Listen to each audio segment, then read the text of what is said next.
Gilliard. I got so much more.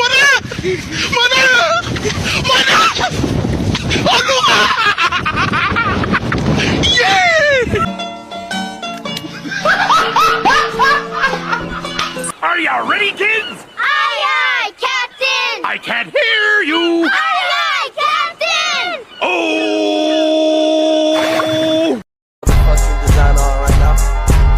Break it down, bring it back, make it clap. I got 3 old thoughts, new block, wear that thing. Bitches on my line, and you know. Di sini saya akan menjelaskan tentang studi kasus PT Kredit Plus. PT Kredit Plus adalah perusahaan pembiayaan sekunder di Indonesia yang berfokus pada pembelian piutang atau portofolio kredit konsumen dari bank dan lembaga keuangan lainnya. Perusahaan ini menawarkan solusi pembiayaan kepada lembaga keuangan yang membutuhkan likuiditas dengan cara membeli portofolio pinjaman konsumen yang mencakup pinjaman pribadi, pembiayaan kendaraan, dan pembiayaan elektronik. Seiring dengan perkembangan bisnis ini, PT Kredit Plus menghadapi tantangan besar dalam mengelola resiko yang muncul terkait pembelian portofolio pinjaman. Di sini PT Kredit Plus menghadapi berbagai jenis resiko yang berdampak pada kinerja operasi maupun finansial perusahaan. Di antara lain ada beberapa jenis resikonya. 1. Resiko kredit. Resiko utama yang dihadapi adalah gagal bayar dari debitur dalam portofolio pinjaman yang dibeli. Meskipun sebelumnya telah dilakukan analisis kredit oleh pihak bank atau lembaga keuangan, namun setelah portofolio dipindahkan, tingkat kredit macet atau sering disebut NPL. Di beberapa kasus meningkat lebih tinggi daripada perkiraan. Yang kedua ada resiko ekonomi atau economy risk. Perubahan kondisi ekonomi di Indonesia seperti terjadinya fluktuasi, inflasi, suku bunga, dan daya beli masyarakat juga dapat mempengaruhi kemampuan debitur untuk memenuhi kewajiban pembayaran mereka.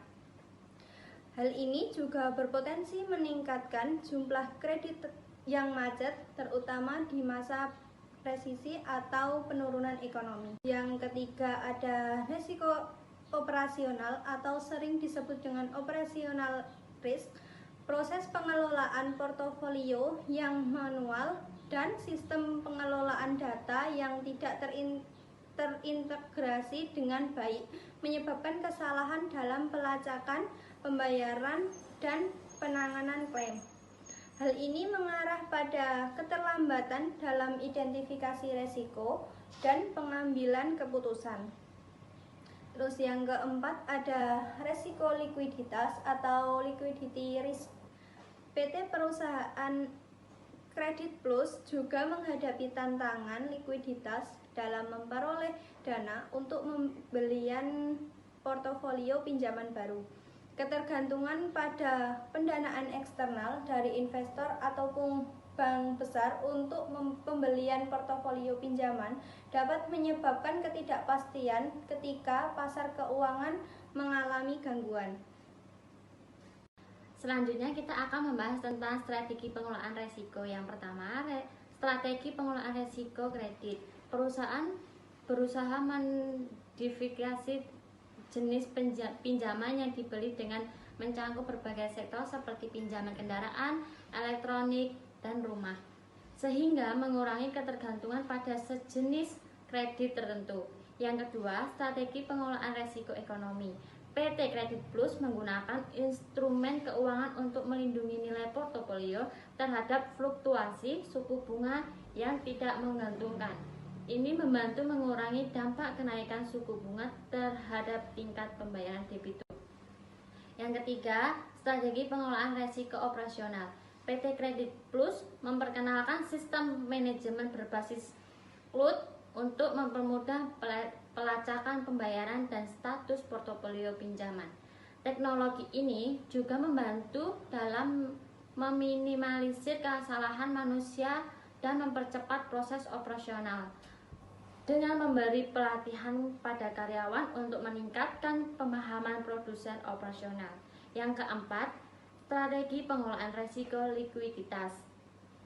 PT Kredit Plus membangun hubungan yang lebih kuat dengan baik dengan bank dan investor untuk memastikan akses pendanaan yang berkelanjutan dan fleksibel, baik dalam bentuk pinjaman maupun penerbitan sekuritas. Dari sini kita memberikan beberapa rekomendasi. 1. Perusahaan dapat menggunakan teknologi yang lebih canggih untuk menganalisis profil debitur dan memprediksi kemungkinan gagal serta untuk mengelola transaksi secara aman dan transparan. Dan yang kedua, kita dapat menggali berbagai sumber pendanaan untuk mengurangi ketergantungan pada lembaga keuangan konvensional. Ya, di sini saya akan memberi solusi. Yang pertama, meningkatkan menggunakan big data dan AI dalam penilaian kredit. Perusahaan dapat mengidentifikasi lebih dini potensi masalah pembayaran dan sistem ini bisa lebih efisien dalam menilai resiko dan pembuatan keputusan yang lebih akurat. Yang kedua, untuk mengatasi masalah likuiditas, perusahaan dapat memperluas kerjasama dengan berbagai investor institusional dan menggunakan instrumen pasar modal seperti sekuritas berbasis aset untuk memperoleh dana yang lebih murah dan berkelanjutan. Dari sini kesimpulannya adalah studi kasus PT Kredit Plus menunjukkan pentingnya pengelolaan resiko dalam perusahaan pembiayaan sekunder, baik resiko kredit, ekonomi, operasional, dan bahkan likuiditas. Dengan pendekatan yang cermat dan penggunaan teknologi yang lebih modern pada saat ini, perusahaan dapat mengurangi kerugian dan dapat meningkatkan stabilitas operasionalnya. Kedepannya, perusahaan perlu terus berinovasi dalam strategi pengelolaan resiko agar dapat bertahan di pasar yang semakin kompetitif.